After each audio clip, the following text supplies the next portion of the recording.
In our previous video, we supplied a couple of simple examples of controlled processes and began to explain the specific terms of a PID controller.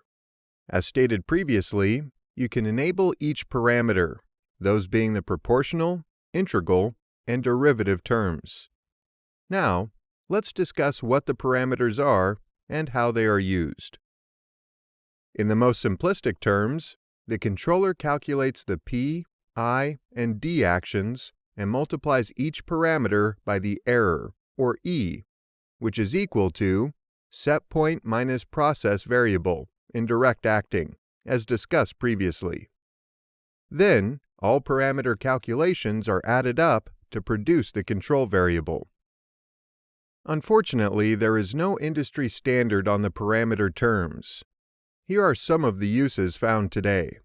The proportional term, often called P constant, can be referred to as proportional gain, or just gain, which is not a unit but instead a ratio. This parameter can also be called proportional band and measured in the unit of percent. This parameter can be called Kp, gain, or others. This is the parameter that determines how fast the system responds. The name by which it is referred varies with the manufacturer. For controllers that use the term gain, adjusting this tuning parameter higher may cause more sensitive, less stable loops. Conversely, on controllers with proportional band units, decreasing this tuning parameter affects the loop in the same manner. Keeping this in mind, knowing the type of controller you have is essential to ensure that you are properly adjusting your parameters. The integral term, or I constant, often called reset, can be in different measurements as well. There are repeats per second, seconds per repeat, repeats per minute, and minutes per repeat.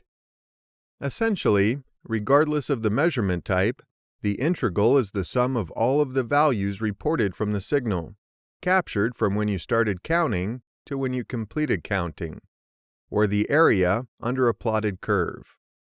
This parameter can be called Ki, Ti, or others. This parameter determines how fast the steady-state error is removed. Because of the different measurements, this parameter may not be as intuitive to adjust. Briefly, smaller values in minutes per repeat measurements will create larger integral action, where larger values in repeats per minute measurements will create larger integral action. Derivative, or D constant units, are typically seconds or minutes. The purpose of derivative constant is for predicting change. The derivative action acts of the rate of change measured in the process variable. The value of this parameter basically means how far in the future you want to predict the rate of change. This parameter can help to create a faster response in your loop and a better performing loop as well. However, since the derivative term is measuring the rate of change in the process variable must be a very clean signal, meaning no noise within the signal. For that reason, derivative terms are not often used in controls.